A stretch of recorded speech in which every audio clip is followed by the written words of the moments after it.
did invite our financial advisor to come into a November board meeting. We were in the middle of talking about new language, and to our surprise, when we invited her with the plan of we would be touching Wiley in about 2 to 3 years, which is what we've been doing for all the elementary schools. So I don't know if you're aware, Thomas Petty is in the middle of a remodel. What we've done for all of our renovations, we remodel a building and then we save money because the Thomas Petty remodel is up to probably $16, $17 million. So we say, hey, we don't have $17 million on hand, so we finish a building, we save money, we sell bonds, and then we start a new building. Well, when our financial advisor came, she came to the meeting because there had been a lot of conversations at the board level about building a new school north of 74. So the reason we reached out to her initially was, hey, we don't have the money to do that, can you come and talk to the board about bonds? Well, when she came, to our surprise, she said to us, we don't have to wait 2 or 3 years to start writing. We can start writing now. We did not realize that. We thought, wow, we won't be doing anything here for a couple of years. We've been doing what we can to kind of fix things as they break. So that is really how we kind of ended up here, Patty. I know it feels like this was all about low language, but No, I don't think that at all. Okay. I'm just saying, when numbers are presented a certain way, sure. and one thing is communicating, and then sometimes it is word choices. Sure. So, for instance, in the present slide, there's a 49 available seats at Leo, and I wonder if there should be an asterisk that how many of those are English. We'll talk. We can talk about it. And all English So speaking. that We wasn't didn't included any in of that. We didn't include it on that slide. None of those are the language seats. Those are all general ed seats. So, Okay. and the numbers That's okay. for, Well, our issue is not so much the renovation, we know stuff needs to be done in the school. Our issue is what you plan to do with the school after the renovation. Okay, let's get it. So does anybody have questions? So we're all, I do want to point out one point to Patty's point. Because we've got a lot of questions, I've seen a lot of questions about this on social media. Is it really gonna take a year? And the answer to that is yes. We did have the ideal asbestos folks come in, and do a full study in January. We didn't do anything, so that person came in November, told us in November, you guys can do this. So then we said, okay, let's start looking at that. So we reached out to our asbestos company that we work with. We had them come in and do a full study, and they basically said, yeah, it's gonna take a year. I can go into all the reasons why, but hopefully you trust me, and that is the case. So this is all stuff you guys don't care about. We got them ready to do these things. These next few slides are all about enrollment. We've been having a lot of conversations about our flat enrollment in our community and how one of the, to your point, one of the reasons we're talking about doing different things is trying to figure out ways that we can attract people to our community. Like, this is the map. You can kind of find where you live in this map and where your blue dot is. But this is the attendance boundary growth area for everyone who lives here, who attends here at Wiley. So this is north, this is 74, this is Crystal View, this is the area right here for people who live right outside these walls. This is Dr. Williams, and this little red box here is people who can go to me. So this just says 46% of the kids who go here live within a mile and a half of this building, and everybody else could go to another school somewhere else. Why is that okay? Why is that okay? Why is it okay to outsource them to other schools? Well, it's based on, we can talk about that too. But what we did, just since this was just over here, we are talking about placing these kids closer to their the neighborhood school closest to where they live right now. So like these kids could go to King, because King is literally a couple blocks away on the other side of Crystal Lake Park. You go on the other side of Lincoln Street. And these kids can walk to Dr. Williams, these kids can walk to Leo, these kids can walk to Wiley, Thomas Paine, or Yankee Ridge. Jennifer, one thing that has popped up from a couple of parents, go back to that To the slide. And my own husband and I have sat down and looked at the streets. Did you do a lot of thinking about, we know that there are some major streets, you just mentioned Yes. one, Lincoln Avenue. How do they cross Lincoln Avenue? I So thought Lincoln the buses Avenue- took care of any major street crossing. So Oh, this that is I'm trying to find the question. Yeah, because that was a Question I crossed. that was one that's popped up several times. Yes. Is yikes, how are we gonna cross those Yeah. major? So Lincoln Avenue is in IDOT's hazard street, so kids, we have a crossing guard there, but we provide a bus for all the kids who live on the other side of Lincoln. Some kids take it, some families don't, but busing will be provided for those kids. My point in saying, Walkable, but you're saying within a mile. within a mile, but they still might be offered a bus. if They will be offered a bus. Okay, that was not. The clear, so difference- A lot of people were freaking out about that. Yeah, no, they will be off the bus. And the kids who live right here now go to King and they get bus.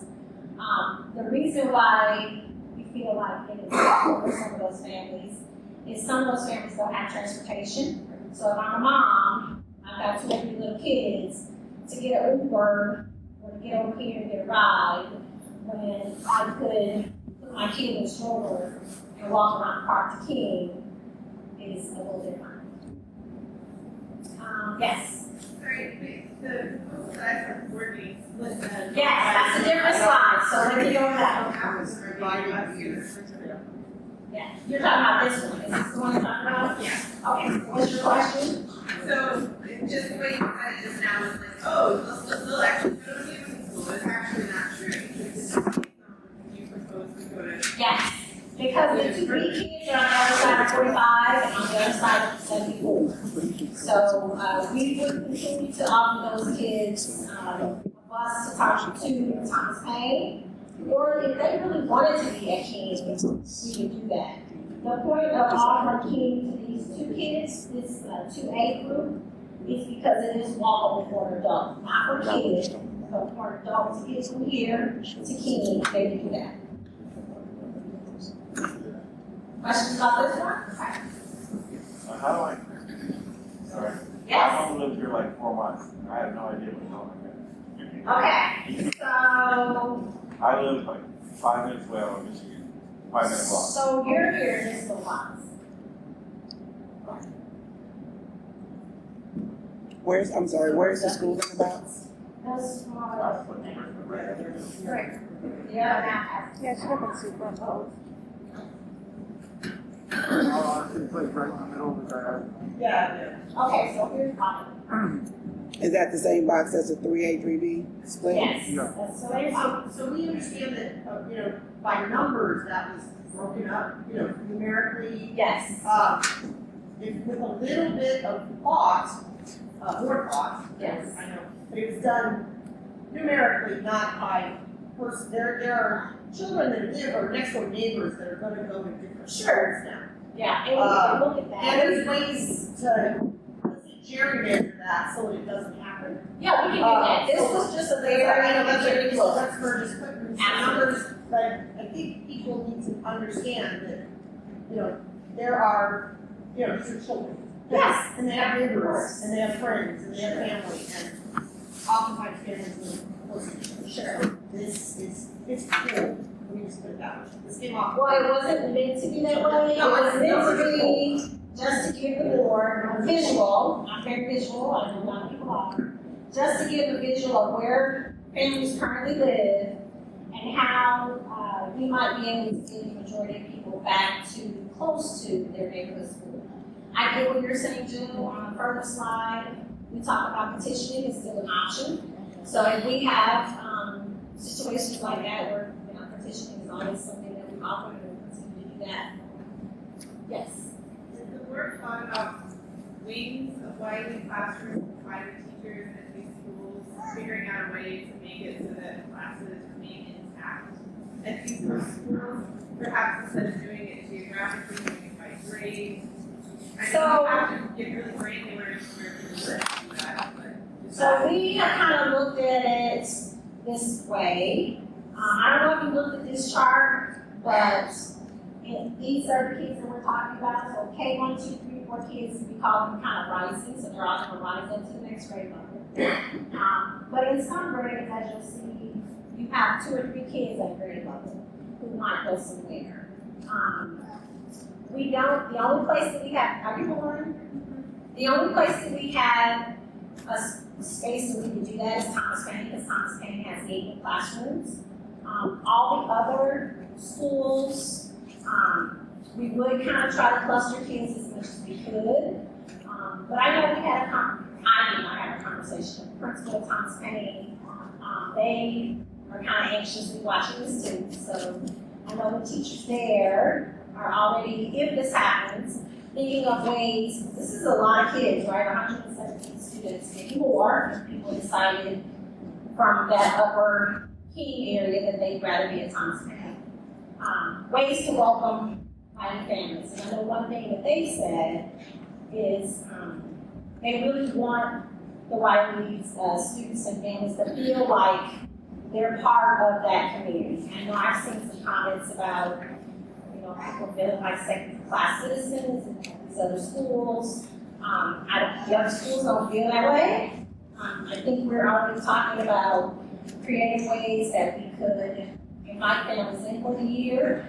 We don't want to have a school within a school, because I've worked in a building where we've had that. It's really hard to have positive cultural climate. We've got, here are all these kids that have been here, and now those are the Wiley kids, because we want to keep them separate. I think that is not what we would like to do. We would like them to feel part of that community for the year that they're there. Yes.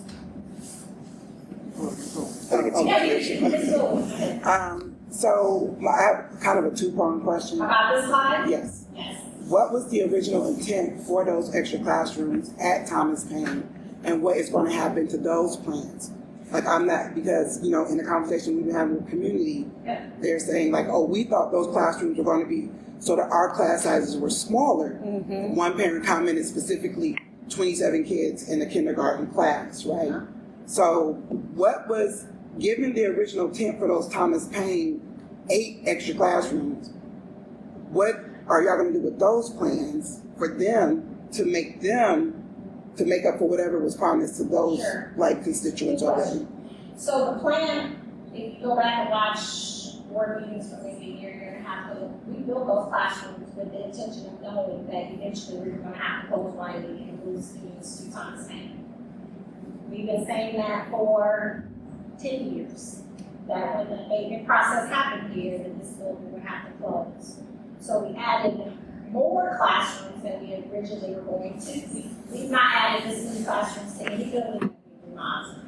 So we intentionally added 8 because we knew at some point, not today or not this year, but at some point 2 to 3 years from now, we would be moving a significant number of Wiley students to Thomas Paine. So that was part of the intent.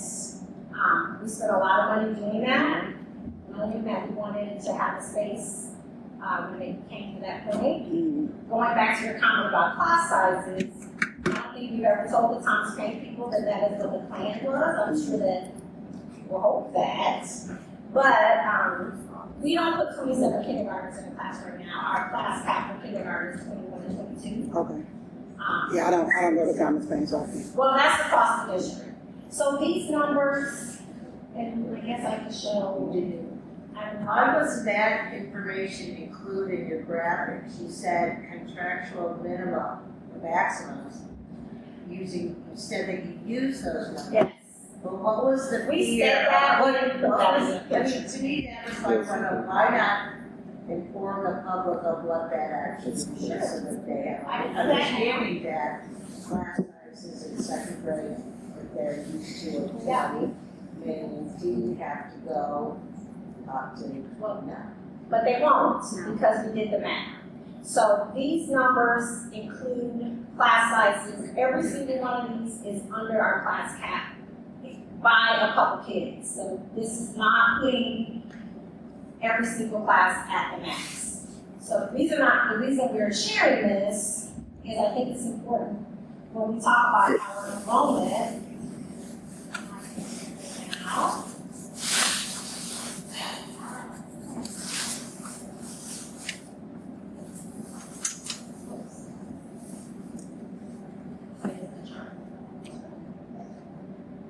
so our enrollment is not going up, it's going down. So we have, if you look at the slide, you've been making the seats. We have, this slide, Patty, is what you were talking about earlier. So all those little boxes with numbers for grade levels are just for gen ed, no special programs. It doesn't include French dual language, Spanish dual language, special education. These are just regular classrooms under the class cap. So if you look at these, we have a lot of space that is not being used currently in our buildings. So lots of hands on that. I think you first. Do you think that the availability of these schools is a determination of the school's worth? I think the availability of the seats that we have, this is my opinion, is our community is not growing. The only area in Urbana that's growing is the area over by Dr. Williams. So we have had to cap out Dr. Williams' elementary enrollment for the past many years, since 2016. Yankee Ridge lost a lot of their apartment kind of living homes. We have the Castles, try to see where I am this way. But over by Dr. Williams, we've got Prairie Green, right here, the township. So if you've lived in Urbana, I know you haven't, but for many years, we had some spikes up, but right now we don't. We lost a lot of families. I know there's conversation on social media about that. That is a reality. A lot of families left. I know you're still here, and that's important, but a lot of families left during COVID, and they not come back. We went to private schools, and to be honest, that's why we have all these seats. I don't know if it is related to test scores, but I think it's just where people can live. Do you have a sequence of the schools and their test scores according to? Not in these slides, no, but you can easily go to our one report card review. Mrs. Morton, I can send you that information if you want us to. Yes. I guess it's almost like 30 or. Well, we're asking questions as we go, so we're doing good. Use for the 24, Yeah. 25 school year, plan how we bring it back. Okay, Well, so we'll get to that. I did have a Still have question. I plenty of want other time. people to do I wanted to piggyback off of her question, which was about why there was 8 extra classrooms built in another building, and you said it was anticipated closing Wiley. Was it anticipation of closing Wiley permanently or No. temporarily? It was anticipation of, good question, Mr. James. It was anticipation of closing Wiley for the year that we abated, knowing that we are gonna have to redistrict because of what I just said about Dr. Williams. So we call it an overflow. So we capped Dr. Williams at 450 students. If we didn't cap them, there could be 600 kids there easily. We've sent over 100 kids away from that neighborhood to Thomas Paine and Yankee Ridge just this year. In the last 3 years, I think we've sent It's been about 340 340. students just from who couldn't walk to Dr. Williams. Dr. Williams can't hold 700 kids, so we send them to other schools. So the reason we put those classrooms there were twofold. Yes, we knew we'd have to close Wiley for a year, and these kids can walk to Thomas Paine. But also, we're going to redistrict. If we, Thomas Paine is within a mile and a half of, the kids who go to Thomas Paine can walk from those areas. So when we redistrict, some of the relief that we're gonna give that neighborhood is those kids will be probably redistributed to Thomas Paine. Yes. What is the percentage of loss that we've experienced as a district? Learning loss? What Families. You said that a lot of families Oh. have gone, so how much? Good question. Yeah, how many We families have left? typically have about 4,500 students. We've been averaging about 4,200 in the last 2 years. Do you know what that is percentage-wise? Or you didn't know the numbers percentage? I haven't done about percentage, but I could. 42 of 45, is that what you're saying? So we typically have about 4,500 in our. So like kind of average 7%. About 4,200. So we lost 7% of our families. So a lot of, like I said in my letter that I sent to the board, it seems like a lot of choices for the 90-some-odd% of families are being predicated on that 7%. Sure. And that seems very disproportionate. Why did that 7% get to dictate what happens to the 90-something% of us who are still here? Well, I've been complaining for that 7%. I was just addressing her question as to why we have so many seats. That's why we have so many seats. Prior to COVID, we didn't have this much space in one of our classrooms. We were much closer to our class size, maxes in other places. So I think part of it's COVID, I'm gonna be honest. Part of it is if you're a homeowner in Urbana, which I am, our taxes are ridiculous.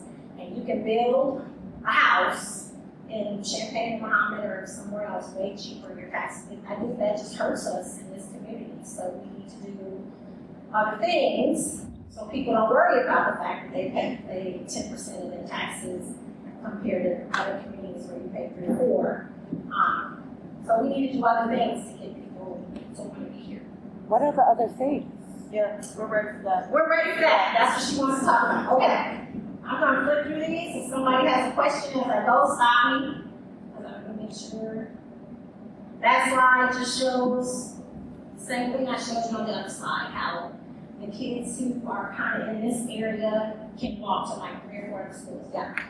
North one of those being bus looks like it is not. Yeah, it's the Myers Bus to Wheeler, which has 49 seats together.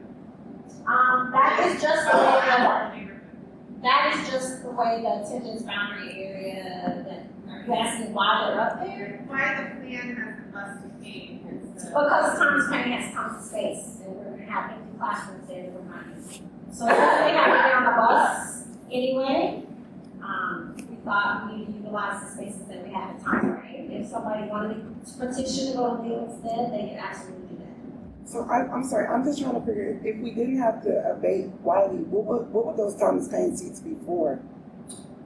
Well, if we didn't have to lay Wiley, we probably would have spent a couple extra $1 million to put all those classrooms there. We maybe would have put 2, but not 8. And at some point, we will be redistricted, so that would affect once that happens too. We probably would have added like an extra K, an extra 1, but we would not have put that many extra classrooms in the building if we didn't. The reason why I keep bringing it up, but I'm sorry if I'm about that, but it feels very intentional. But I think everybody else here wants to know. Yes, Well, we want to hear what she has to It feels say. very intentional about the displacement of Wiley. It's like something that's been intended, planned for, paid for.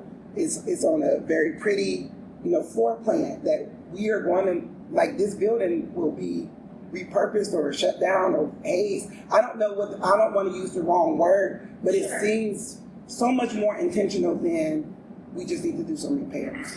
So I'm gonna be honest with you, it was not. I know you can choose to believe me or not, but we did not spend the extra money we spent here with the guys that we were gonna close Wiley. We spent the extra money we spent here. Yes, Wiley was a factor because, again, we've been saying since 2009, this building would have to close for a year.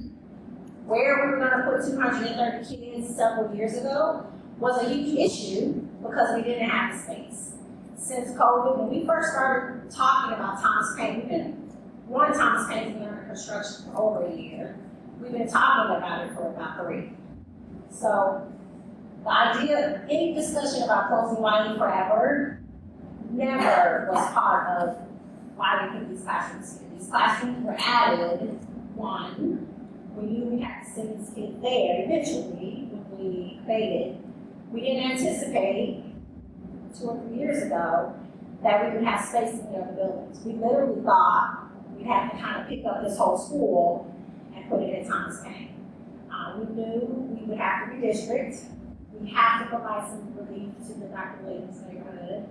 And that was also one of the passion in there. That's the honest to goodness truth. May not believe that, but it's the truth. How do you abate and alter and make all the repairs for a building and without knowing what that is gonna, what purpose that building is gonna, if I'm moving into a 2-bedroom house or a 3-bedroom house, when I'm packing up, I need to know where you're going. So the plan, while the building is happening out here, is that, we talked about this with the teachers on Monday, every one of our remodels that we've done, school happens while the building is happening. So our intent, if we skip ahead, is to, I'll come back to that slide, I promise, because our friend here, he can do maybe something. So our intent is to close the building. It's gonna take several months, probably 6 to 9, to do the abatement here. We are hoping that we get the building back, say February, March-ish, yes. And we would like to do all of these things in springtime. It would definitely be also summer. And at least make some of the significant life safety needs that need to be here before we even bring kids back. So if we close this building for a year, we want to bring kids back to bathrooms, with new flooring, with new windows. I didn't show you all the pictures, but we'll show more of those on Tuesday night. There's asbestos around all the windows, so all the building, we have to get all the windows, new ceilings in a lot of places, definitely flooring throughout. So before we bring people right here in March or say, well, we wouldn't be bringing you guys next April or August. But once the abatement is done, we want to get people in here to do some of this work. So when everyone comes back in 2024, 25, this stuff is done. So at least some basic upgrades. While whatever is happening outside is happening. School can be going on here while all the new stuff is being added in the front of the building. Like at Thomas. Kind of like what we've done everywhere. So everywhere that this is the only building, unfortunately, that there was a need to close it to do the asbestos work. All the other buildings they've been doing, they do it in the summers, over long breaks. So you can imagine a lot. Yes, so I was curious when you said when we come back, they were and bring Wiley back to Wiley. So this is not up to Jennifer Tatum. This is a board decision. But the intent is in 2024 that yes, everyone would come back here while whatever is happening outside is happening. So I'm gonna go back to the slide for our friend in the pink who's been waiting. It's a board decision, but is this a board proposal or is this a proposal from the district to This the is board? an administrative recommendation Right. to the board to fix some of these issues that need to be fixed here in this building. Our recommendation is that yes, we close it for a year, we abate it. I don't know if we'll be able to promise new heating and cooling, but we'll try. If we can have that happen in the spring and the summer, great. That might be a stretch, but definitely bathrooms and some of those other things that I had on that last slide. So this is the slide that you guys really wanted to get to. But Mr. Jacobs, you have to Well, yeah, You got something for us? I think that's really most of our main concern. Yeah. Will it still be Wiley, or are we gonna make it a fancier school, or, So- you know what I mean? Like, I'm putting air quotes around that. And when because the that's kind board of a- makes these decisions, when is their election period? So unfortunately, well, typically, there would be like people running against one another, but unfortunately, we have, people that are automatically gonna be on the board because they're running uncontested. So we have 3, nobody's running against April them. When is that? April 4th. April 4th. You can get right in now, you see. Yeah, we can, yeah. If you're right. I don't know if it passed the dates for writing, but I'll check. I think we may have passed. We have, but I think like, So back to if Mr. this was Davis' presented before that. So these are things that have not been decided yet. Right. These are things, so my job, I feel, is to give you guys and the board all information. So these are things that have come up in the past year. We've been talking a lot about, does anybody here have kids in UMass?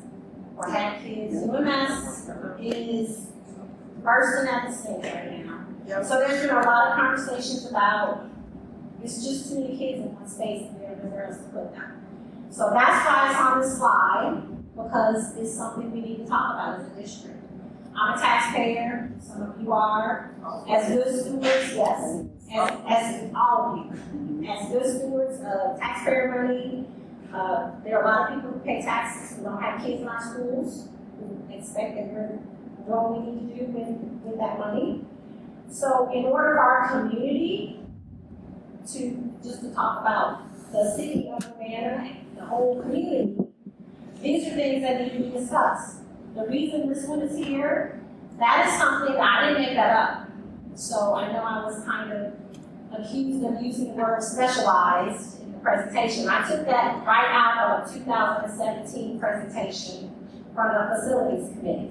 So since 2017, there's been discussion about how can we attract people to Urbana. When I was brought on as superintendent, one of the first things that the board asked me to do was to put together a committee to talk about how we could reimagine Wiley into a special program. But why Wiley? Why Yeah, why Wiley? Because Wiley's the smallest elementary school. It's our only two-strand school. Typically, there are about 200 kids here. This year, I know we have more. Right. So I reached out to Dr. Heinhorst. Hi, it's higher now. Now we know. No, she's saying. I'm saying right now, you guys have more than usually get. No, More no, than but now you've got all over. The last couple grown the of years, last they've couple been of around 200. Did you see? Like if I showed you that chart, there were years ago, 300 kids here. Well, it was a mess before. Dr. Heinhorst turned it around in 5 years, so, Absolutely. I mean, it was a So I mess. reached out to Dr. Heinhorst, and we were going to put together a group to talk about what do we want to do. Like, do we want to have a balanced calendar? Do we want to have a master STEAM academy? Do we want to look at international baccalaureate? Some of those things. Then COVID hit, and it just kind of stopped all those conversations. So that is something that has, I kind of came up with this phrase, destination location, just because how can we attract people to bring their families here, move here, live here? Our dual language program is not doing that. I think 10 years ago, when the board started dual language, they thought that was going to be a big attraction for our community, and it hasn't been. Anyway. Yeah, I have two questions. But first, so are these considerations things that the central office has put together and is recommending to the board, or is are these things that the board has come up with? Possibilities. But who are they coming from, though? Yes. So, I think all of the above. Or So community? this one came from, these first two are from the facilities committees, from PEP 2. I added this bullet only because Wiley's mentioned so much when we were talking about the language. So honestly, I felt like if I didn't put it there, people were gonna be like, you're Wiley hands on fire. Wiley has come up a lot, so that's what I shared. These came up, have been coming up a lot more at the building level, not so much the board level. The middle school folks have been talking about it. It came up when we had a middle school planning group. So a sixth grade center is just something that has just kind of So organically, I guess, has been a lot of discussion about. This last one, we are not actually considering putting a central office here. The only reason it's here is because it's been part of the last two big facility committee recommendations is that one of the things we need to do is figure out where we're gonna, right now we spend a lot of money leasing a space, that we don't have the money to do that forever. So, But that's not, it's included because it's leased. so I guess my second question would be about enrollment. So you're saying we have a smaller enrollment, that's fine. But even based on the numbers, it's maybe 50 students less, it looked like, in the last year than the next school. But enrollment, and I'm saying this based on reading a lot of academic literature on this topic, is always used as an excuse to close neighborhood schools or reconstitute them as something else. And so I have a huge problem with the way that you're framing, or the whole administrative team, the board, everyone, framing this, because essentially even by creating or thinking of other ideas for what Wiley could be, is putting it in this very precarious position. Instead of just saying, okay, by renovating the school, we're inherently going to attract more people because it's going to be a brand new school, right? A new building. So I would like to say absolutely I agree with you. We used to go along with that mantra of if you build it, they will come. That has not been happening. We remodel King, their enrollment is lower than it was before. But I mean, even if we don't attract new enrollment, I mean, we're still here, right? Yes. So I want to go back to your point. It isn't just about enrollment. The other reason why, that's why I went back to the map. The other reason why the board has talked a lot about Wiley is because it is very centrally located. It is close to our middle school, our high school, all of our elementaries. Which is why a lot of us moved here. Exactly. But that is one of the reasons why when we talk about reimagining a school to be one of those things on that other slide, this building is accessible, is central, and for transportation purposes, doing something different. But then we would displace all of us, right? And all of our families, and that's what we don't want. So one thing that we have talked about is, go back to that slide at the end. So when you create kind of a magnet school or specialized like IB program or something like that, I've worked with magnet schools, so the people who live in this area, I just like the map.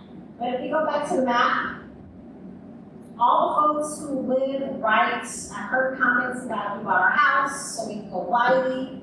So like this big huge group right here, whatever this school were reimagined to be, if that is what is happening, I don't know if you guys assume that has been decided because it hasn't. But if this were reimagined to be something different, this core group of kids would automatically be able to attend this school.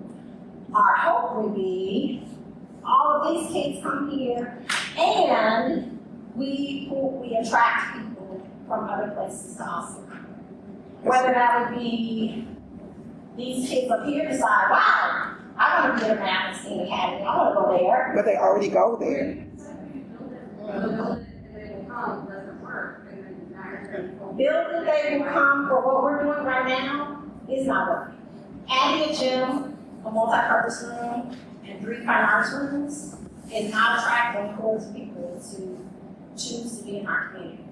Doing something like a, fine arts academy or something, well, I don't know what. Those are just things that have been thrown out. Hopefully, would be something that the families who live right here would like, but also the families from all over the district would have the opportunity to apply to come here, which is kind of how Magnet was. Why would they go to a magnet when they could just apply for empowerment and go to a specialized school? You could go to a Catholic school, you could go to anything if you apply for empowerment, which is free, which will pay for your tuition. So why should they choose to go to a magnet because it was built? Well, we don't want people to go to private school. I mean, that's the choices that you offer them when you decide to repurpose a public school. But I guess you're missing my point. My point is if we build something really exciting here in addition, and like add classrooms like we did in Thomas Paine, the Wiley kids will be able to be here with hopefully a lot of other people coming who want to take advantage of that. That's the question I have, following exactly what you're saying, Yes. right? Saying that this is a math or student academy, right? Are we increasing the capacity here that we Yes. have in this building? Because at that point, you're saying you're allowing other people, Yeah. and we moved in this community to be right here. Yes. Like, how many are we gonna take from the other side? Because I know we're taking other kids, and like, some people moved to go to the other schools, Sure. you know, when the pandemic happened, but I feel like we shouldn't be punished to bring the other people back. So you would not be displaced. We have already kind of talked to our architects about the cost of what a reimagined school, or if we just kept Wiley as Wiley. But if we decided to do something different, the cost for a 3-strand, so we would add classrooms, kind of like we did in Thomas Paine, and probably a whole strand, which would be another K1, 2, 3, 4, 5. And we can afford to do that. So to do that, it is between 20 and 25 million for COVID dollars. We'll see what that ends up to be. But we've already done that math, and we can afford to do that, and that would be our plan. Is that we would increase the number of classrooms that would be here. So Now, if, why the kids can come back and we would still have space there. so if you live still in the area, you're still guaranteed to be able to come to this school. Should you change whatever is, it would call fine arts, STEM, whatever. If you would wanted still to be come able and be part of the finance academy, if that's what was chosen, if you live here, you get to do that. So I'm Crystal Hall. I grew up in Chicago, and I've seen that model. It's a school within a school model, and it really segregates the population. So what's the acceptance rate? What's your acceptance model, first of all? And what are your projected data to attract people to Urbana? Because I'm a homeowner in Urbana. We live here because my husband does campus ministry at U of I. It's very expensive, property tax-wise, to live here. It is very expensive. So how is one destination location going to attract people who prefer Muhammad, prefer St. Joe, prefer so much? Well, you know what? Yeah. People who want to live in Muhammad and St. Joe aren't choosing to come here because they're going to Muhammad and St. Joe. Sure. They don't want to. Sure. So then, Right. But who's coming? Who's coming? So I'm from Chicago. Yeah. I grew up in magnet schools, so yes, I am completely familiar with how that works. We've not done all of those details yet because, again, I don't want this to be Jennifer Armitayl's plan. I want it to be a group of people who sit down and figure out what that's gonna look like. But I am saying to you, we've already figured out, we can afford to have a 3-strand plus school added or built outside, which would guarantee seats for current graduate students and future people that we might attract. I don't know who we're gonna attract, but we spent $25 million to do something here. I hope we attract a lot of people because our community really needs it. Lots of hands, I don't know who's first. I'll just go on a social. Yes. So what about the rest of the students that aren't immediately around our area? So, yeah, you're saying if it was some kind of Yeah, different program? people that are over by, We could- yeah, so will they also be guaranteed? I don't yeah, know. already here. If they wanted to come back, like they Or were people who 200. are petitioning to get into the school now, Sure. Right. you know, She are said they also all going to petitions be? for their- So right now, I think they're like 236, 240. So we would have seats for definitely 240, way more than that. So sure, these kids go to Thomas Paine for a year, and then 2 years from now, some International Blackboard Academy is built, and they would, of course, get first dibs to come back if they wanted to come back, because they would be part of the original 236. So yes, to answer the question. Okay. You're saying you're adding classrooms. Are we changing the classrooms here, like making them smaller, or are you building on to the building? Building onto the building. So what typically happens when we renovate is we can't do everything in the old part of the building, I guess, the original part of the building. But in this case, because there is a lot of need here, we plan to do some, going back to that slide. we plan to do a lot of this work on the front end before we bring you guys back. Because, that's the plan. What was the other part? That where you're changing the structure here. But then my second question is, and it goes back to the sending kids to different schools.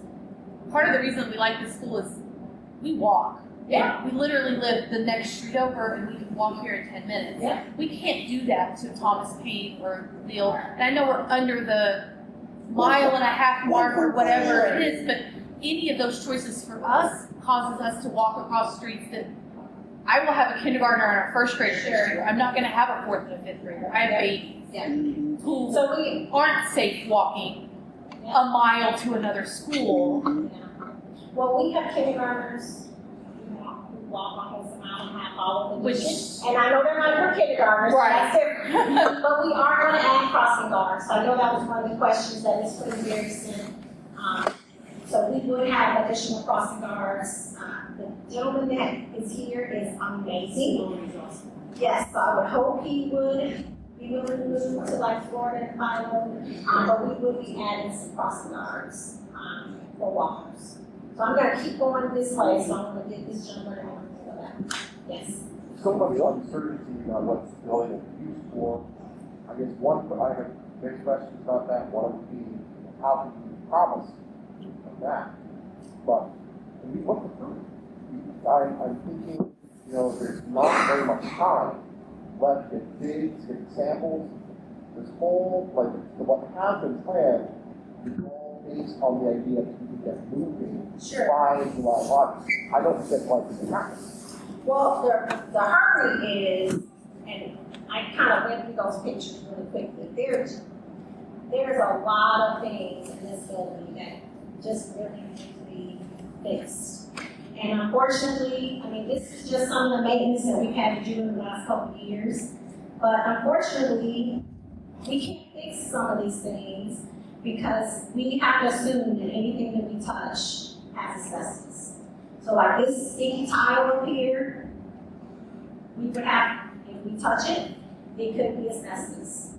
This area right here around these windows, if we touch that, that could be asbestos. So unfortunately, we fix the things that we can fix, but we can't just start pulling things out of the ceilings, out of floors. You get that, fine. So I think you make this into more time for the plan itself, because it doesn't have a plan. Could maybe decide on a little bit more. I think in asbestos, you want to do a quality job as well. Absolutely. Maybe That's process we're taking the whole year, yes. So I'm thinking it's probably 2 years, right? No, our cost study is telling us it would be just, it's not gonna take 2 years. So it would take several months. If we start as soon as you guys get out of school, we're hoping, if this is approved, we will start immediately. And they would come in, take over the building and spend 6 to 9 months abating, and then we get it back so we can do some of those other things that we talked about.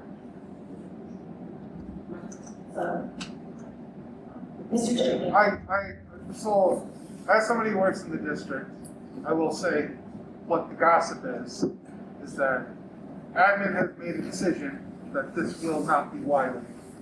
Can you say with certainty that this will be Wiley? So I've said this to the teachers. I wish I had a crystal ball and I could stand here and tell you that yes, it will be Wiley, but I can't. But it's your decision though. Why can't you say that? It's not my decision. I think there are a lot of factors that go into. Is that not an administrative decision that can be recommended to the board, though, as part of the plan that gets approved? Because they're just going to vote on what you guys are The recommending. recommendation right now is to close Wiley and abate it and fix all the things that need to be fixed here. Which we don't have We need a a problem with. larger Oh, yeah, group no, of people. we want to fix the school. We need a larger group of voices beyond just a couple people. I don't want to be one to decide what could possibly happen here. I think there needs to be a lot of people who are part of that. I shared with the teachers, we're going to put together a redistricting/facilities committee, and all of those meetings will be public. So just like we have public board meetings, When those conversations are happening, we'll notice them, there'll be an agenda. You can come and sit in the audience just like you're doing now and watch people sit and talk about it. I do have a comment. So I want to make sure we get people who have not had a chance to talk, so, yeah. So this is speaking of me, and I think a lot of people here agree with this. One of our biggest concerns is lack of knowledge of the actual timeline. And we feel that, I've got experience remodeling major projects such as schools for the city of Champaign, and I know how construction schedules work. Sure. I know the climate we have with COVID and like materials and delays and so on. Would it be better, and I think this is what we are all agreeing on, waiting 1 year, get all of our ducks in a row, get all the contracts signed, get everything purchased, get everything on deck, so that there's no chance, you keep saying we can do it in 14 months, we think we can do it in 14 months. Why not wait 1 more year? We're going to be in here 2 or 3 years anyway, the old plan. Wait 1 more year, get everything on deck so we're only displaced for 1 year, as opposed to, well, it's probably going to roll into 2 years realistically. Sure. So, again, the recommendation is just to focus on the asbestos, so we are bringing a contract forward for that. Well, I understand that, but if you're talking about, are we going to add a whole other wing? The timeline for that would be, just like we've done all of our other projects, 2 summers and a school year is what we're.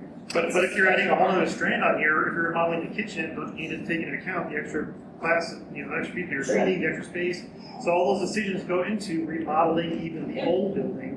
What you're going to do with the new building, you need to have that planned out to make sure you have everything. You don't have to We've met with our waste money doing it architects, once. and they are pretty, That's what I'm asking. Do we have architectural plans we can see and as a community look yeah, I at? can put those in, I mean, we have older drawings, but we met with our architect and they have assured us that it would be just like we've done with Thomas Paine, a school year and 2 summers. Yes. I understand we can, get everybody back in here, then add on, and that's Yes, fine. that's But the unless point. we know what we're using the school for, I just don't see how we can do the old school and remodel it properly and maintain a 14-month schedule.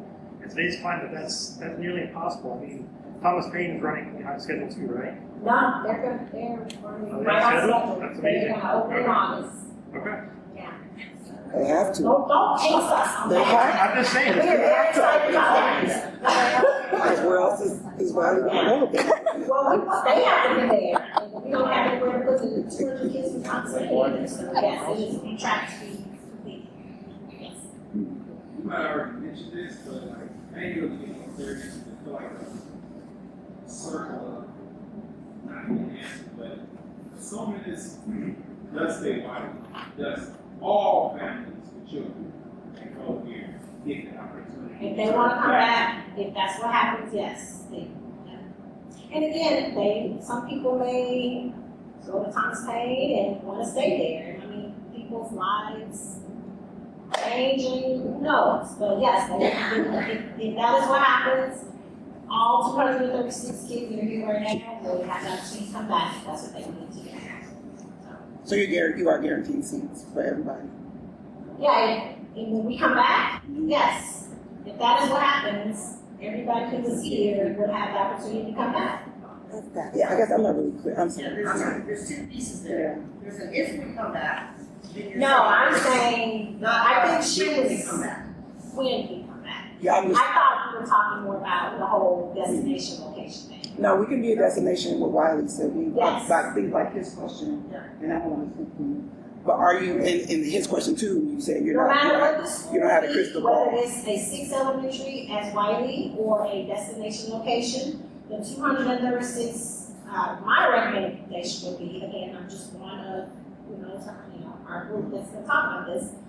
My recommendation would be all 236 of those kids get to come back here if that's what they want to do, whether it's a destination location or a neighborhood school. Was that clear?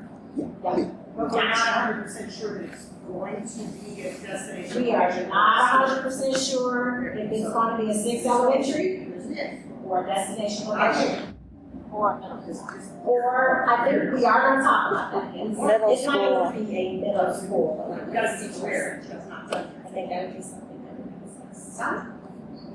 Okay, back there with Matt. My question is about the timeline of the maintenance process. Sure.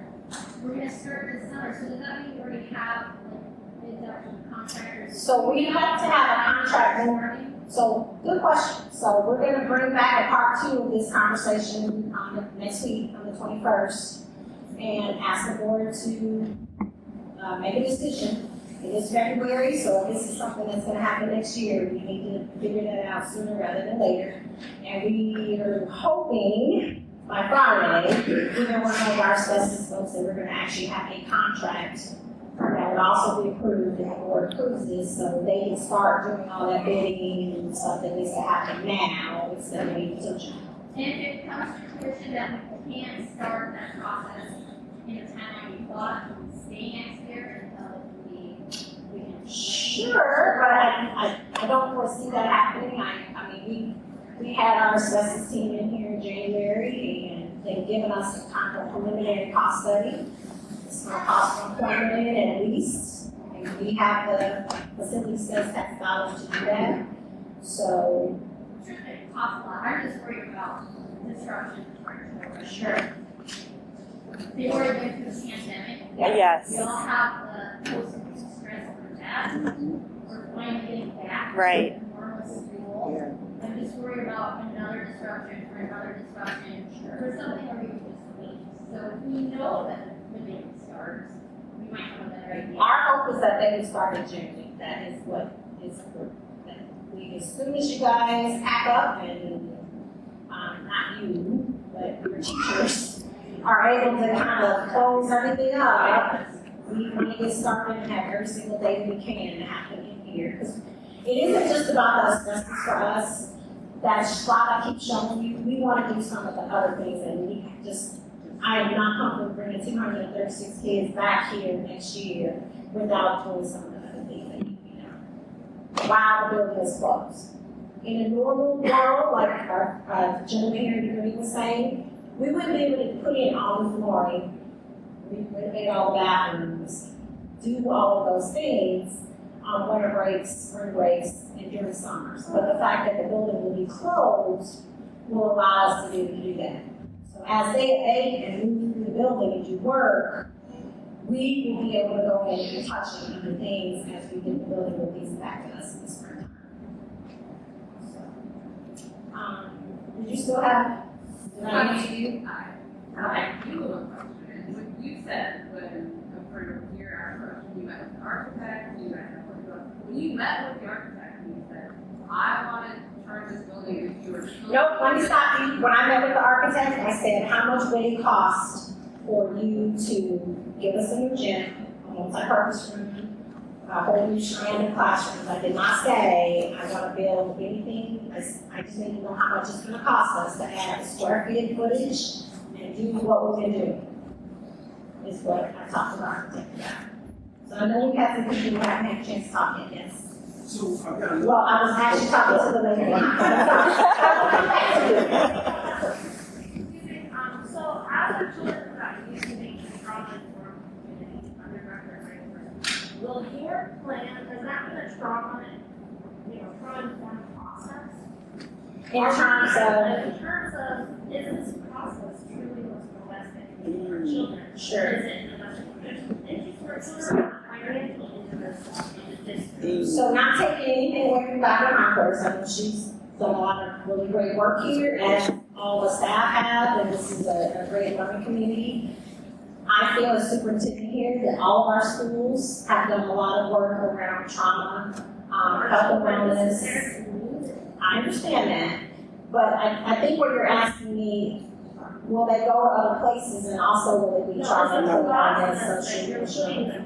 That trauma. Right. No, it's a process of trauma. Because you're re-traumatizing families.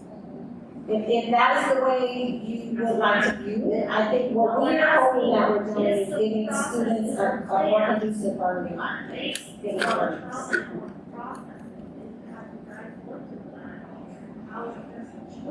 Sure. Yeah, no, we have not. Yes. My question is totally different. Are you looking at building on the classrooms already? I know one of the subjects that was brought up as the reason why you're talking about closing the private school was because of teacher shortage. That is not the reason. That is one of the I'm just speaking on a personal impacts, level. I guess. Because My kindergarten had a substitute since day one. She hadn't had a teacher. And I feel if you build it up on the school, I mean, we can have teachers to build it. Yes. So, I think I'm understanding your question. The fact that we have a lot of open positions and vacancies and teacher shortage issues is not what pointed us in the direction to do this. That is our reality, yes. By doing this, it does help with that, but that was not the motivation, I guess. And yes, we do have enough spaces across the district for all of the Wiley staff. And that was kind of a couple questions on this list I wanted to get to. So, there was questions about support staff and crossing guards and lunchrooms. Like, will all of those folks have positions? And yes, I think we have one position that we don't have an opening for right now, but we're going to kind of work individually with that person. So to kind of piggyback off of what she was saying, I have two questions. Sure. Number one, as a parent who has a child who has an IEP and has other needs, like I know Dr. Heinfors has other plans, other things that she's put in process with the trauma informed to help our kids.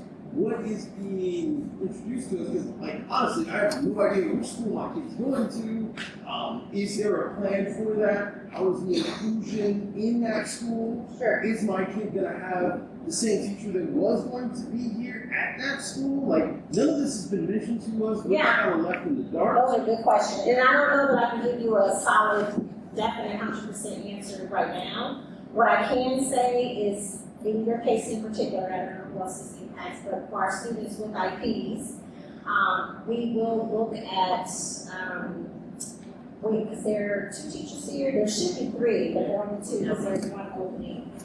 So all 3 of those positions would hopefully follow some of the students that have more significant needs. I don't know where your child falls in that realm, But but everything's been a process of inclusion rather than exclusion. Sure. And I know at one of the schools there's an exclusion process. I just want to make sure that it's staying the same because I want him to come to the same. Oh, now I see what you're saying. Yeah. So all that's this, already been in the process. Yes. Here. I don't want to mess that up, go there, and have to come back, and now it's I understand your question. So all of our schools are fully included schools. We do have a couple of schools that have special self-contained exclusionary programs like what you're describing.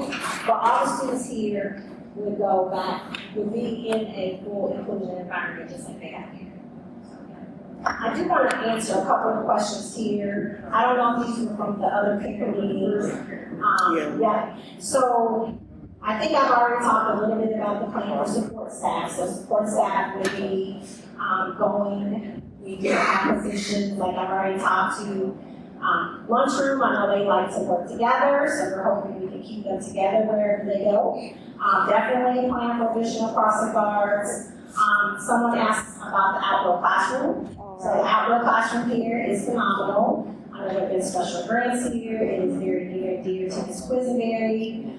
So we definitely, while the building is closed, Randy's over there, and we talked already about a plan for making sure that that space is still cared for and taken care of, basically, while the building is closed. We still have the people that built it. Okay, yes. But we just want to make it clear that, we spent a heck of a lot of time putting that together. And money. And that's one of the reasons why people want to be able to reclaim our space, because that's our space. Yeah. So we definitely don't want to lose You the as a outdoor classroom. district don't have to worry, Randy, about leading and taking care of it. It's Right. taken care of, as long as you're not, we know you're not gonna crush it. You are, Oh, no. you are talking about it. So Yeah, we want to keep it a great space. Come back, that's part of the reason why we Want to come back, gotcha. Somebody asked about a survey. I know my watch is dead, but it is, I'm going to be talking about a survey here in just a second. What will happen to students from the same family who are sent to different schools? That will happen because we've already, all the little blue dots is a house. So their kids live in that house. They've all been kind of grouped together wherever they might go. I know a lot of these were kind of things we talked about, but I highlighted some of the questions, so. There was a question about restructuring and consolidating neighborhood schools. So again, I don't feel like this is our way of trying to redistrict Wiley for some hidden motive. This is our way of getting us best taken care of in this building 2 or 3 years earlier than we thought, and getting this building a lot of love and care in terms of some of the other things that are needed. And while that's happening, also talking about what we might also be able to reimagine here for all the 236 families that are here, as well as other families who might want to come here. So, yes. My question is about the staff, the teachers in general. We chose Wiley to come here because of diversity in the staff and the teachers. The retention rate of the teachers here is incredible. Second highest in the I'm district. really worried. I'm going back again to emotional welfare for our community, our children, where just because of the pandemic, now we're doing this. I know we have to remodel. But I'm really worried that in a district where the resources are not there, we need teachers everywhere, how are we going to make sure, what are you incentivizing for our teachers to make sure they come back to life? We want them back. I mean, the reason why Wiley works so well is because of the teachers. You stay with your family. Absolutely. And we're going to tear them apart because we're not going to move together. Well, I wanted to talk about that. That was actually a couple of the slides, and I want to give you guys the survey link in just a second so you can fill it out. That is something that we're going to talk about on Tuesday night because the board has brought that up. A lot of the emails that have been received are about what are some ideas of ways that we can keep working together.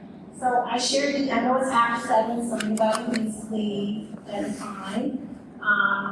So the board did ask us to consider some alternative locations to keep Wiley during this year. Unfortunately, again, I know not all of you are maybe as familiar with the community as I am, but there are not a lot of options in Urbana where we can keep 40 teachers and 236 folks together.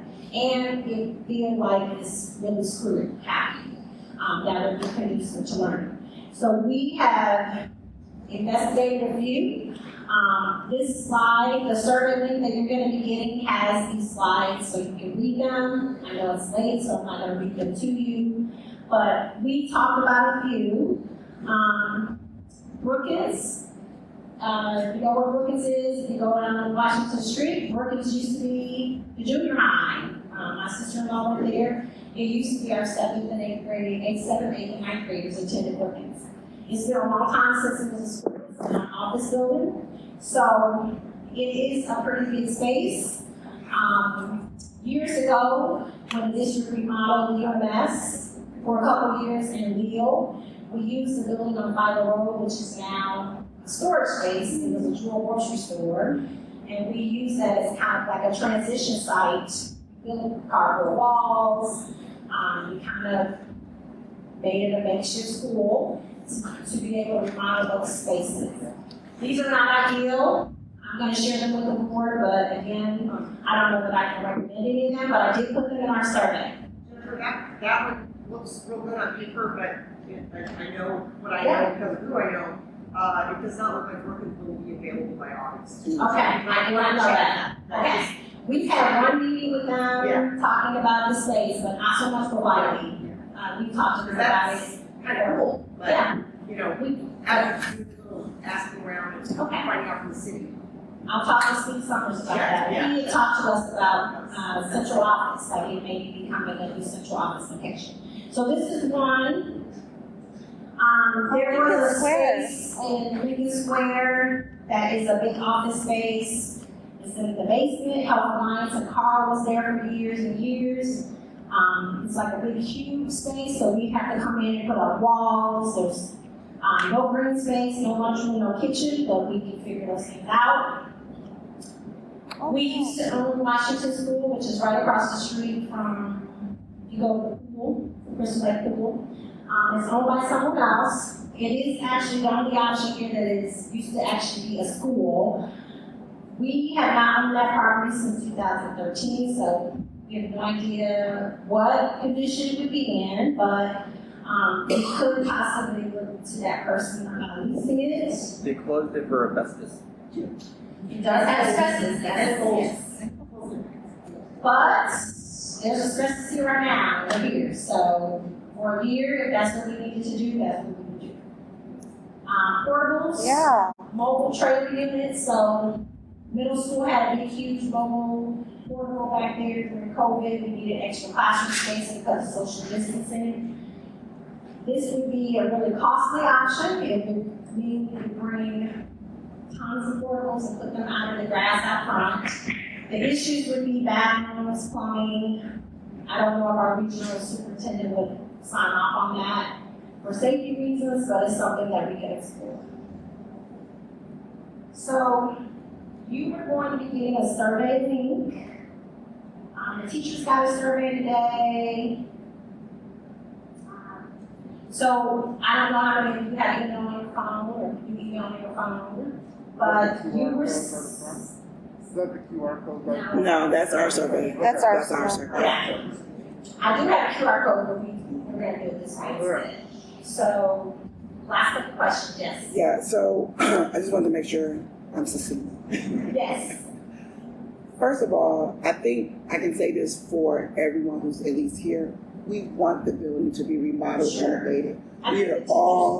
We are all, like the families in the community, are 100% behind the board on that. So I don't want you to walk away thinking that we are fighting this improvement update. Yes. Like I said at the board meeting, one of the very first conversations I had in my very first PTA meeting in 2016. Okay? So that being said, we know the literature notes tells us that moving schools is traumatic for children. I know you said that's how we want to look at it, but that is literally empirical research that says that moving schools is traumatic for children. The second thing is that the district, when looking at the number and the trends over years, at least what the Illinois report card has the last 5 years of data, the district is actually hemorrhaging families right as they move from 5th to 6th grade. Therefore, and most of the families. More about what you mean by hemorrhaging. So there's a significant decline in the number of students, particularly white families, who are attending Urbana schools K through 5, and then 6, and you see a significant decline. Today, the white families make Part of that is because of our one second. But yes. Today, 40% of the white families are in the district, are in the elementary schools. Our elementary schools are phenomenal. I don't think anybody would disagree about that anywhere. Urbana School does a great job with the elementary schools. The issue is like the middle school and the high school, right? So in this conversation, it's making it seem like, and this is all about the framing and the presentation, so more so than anything else, because you did answer a lot of questions. It's making it seem like the whole of the district is dependent upon the remodeling and restructuring of this school, which, when you guys did your presentation last week, framed it as, we got to get rid of the Wiley family to bring in these other families to make the district better, greater, bring back families. The term rehomed was used. I heard that in a lot of, it was used. I heard that in a lot of comments. I was like, did I say that? No, it was the gentleman, I can't remember his name. Yes. But he used the term rehomed. He did not mean it that way, but yes. And the implications that we are unwanted, repeat myself, we've gone up, two things or whatever. We've done wonderful things. We want the building renovated. If we repurpose the school, bring everybody back, which is not what was communicated last week, which I think was the problem. Right. So I'm glad that y'all listening. So I'll say that. If you repurpose it, bring it. How then do that was never our intent. I think the purpose of that slide was to just be very transparent. Because I didn't want you guys to think that there was like a big switch happening. Intent never goes over impact. Like your intent was one thing, but the impact was, as you can see, was very, very different from what you intended. how is reimagining Wiley in your vision as superintendent, right, and as your administrators are here? How is reimagining Wiley going to fix that? Right, That's right. literally where we're losing families is right there. So I'm just trying to figure out like how does, because it feels like, I mean, you know, in very street language parlance, like the whole problem of the district is Wiley. And if we fix Wiley, then we're going to fix the whole district. And if that's the work what you guys walked away with from the last presentation, then you're absolutely right. I did not do my job because that is not what our intent was to make you feel like Wiley was fixing all the ills of the district. That is not true. You were right. We do lose a lot of our, and I'm just going to be honest, our privileged white families who have the opportunity to go other places for middle school and high school. That does happen. They go to places like Beauty and Countryside and all these other places where, you know, some families can't afford to do that. Not every family in our district can. And they go to other places, then maybe come back for high school. Right. There are a lot of issues at our middle school. I was a middle school parent, both of my boys went to middle school.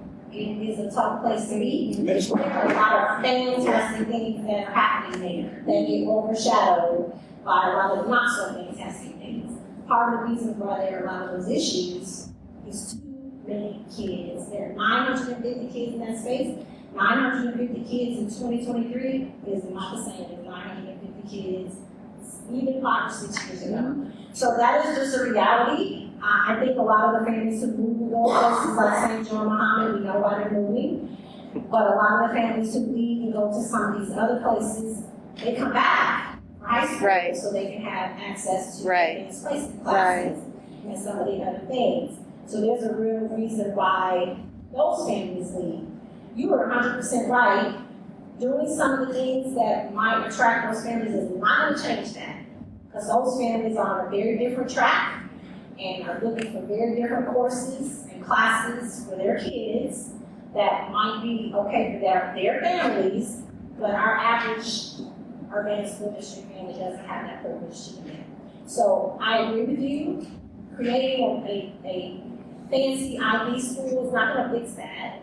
But I'm hoping putting something here that is really unique to this community, that's not in Champaign, or not in Muhammad, or not in St. Joe, will attract some of those, like anybody to come here, whether they're black, brown, yellow, purple, I don't care. We just want to have more families here. So I know you're right, that's not going to fix the problem because there's some big issues, but. So in my last point, studying, like school choice is literally my research area. Like, I'm really, So you sound like you just volunteered to be on the district. I am on the district. Like, no, school choice is literally my research area, and historically we know that magnet schools have been used historically to desegregate and entice white families into a community. How, and they didn't fail. Like, they don't do that. They don't. It's just, we have history to look at. How then is the district, given like this literature we have, this history we have, the data we have, how are we, I guess I'm trying to figure like where y'all getting this from, because it's been proven that, like, what makes you think that, I'm not saying it's a bad idea. I'm saying, but what makes you think this is going to be different when we have the history and everything shows that it doesn't work, and it serves more school choice. More often serves to resegregate schools unintentionally. It pushes resegregation more than it lends to desegregation. So I wouldn't call what we're thinking might happen as schools of choice. I spent a couple of years in Champaign as a school of choice administrator before I came back here as superintendent. I would never do that job again because schools of choice is very, very hard and there are a lot of issues with it that need to be fixed, which is what we're talking about. So I think my point to you is, what was I saying? Including different options. Thank you. We're just trying to include different options. That's not what I was going to say. It was something you said specifically about resegregating. The research. Yeah. Why here? Yeah. I'm an urban parent. I love this community, and you basically said it, Ms. Williams, when you said all of our schools are fantastic, but we need to make sure everybody knows that our schools are fantastic. Our tax rate, is way higher than everybody else. And there are people who don't come here because of that. But if we have something here that is different and like people outside of Urbana are like, I don't care if I gotta pay 2.75% of my taxes go or property taxes, I want my kid in that program, so. But we don't have anything like that in our region. I think one thing that people come here for is our neighborhood school model, but you can see as we talked about, that came up a lot during dual language, right? Not everybody in our community here, like you've seen the map, there are a lot of kids who, this is not their neighborhood school, they get on the bus and come here. And unfortunately, across our district now, because of the way we had the bus and we had special programs, there are a lot of kids who don't get the benefit to, like the family here, who they go walk across the street. So I think it's gonna be upon us as families, residents, building leaders, city leaders, to make something fantastic that we get people here. If you're gonna be part of the committee and bring all your research knowledge and help us do that.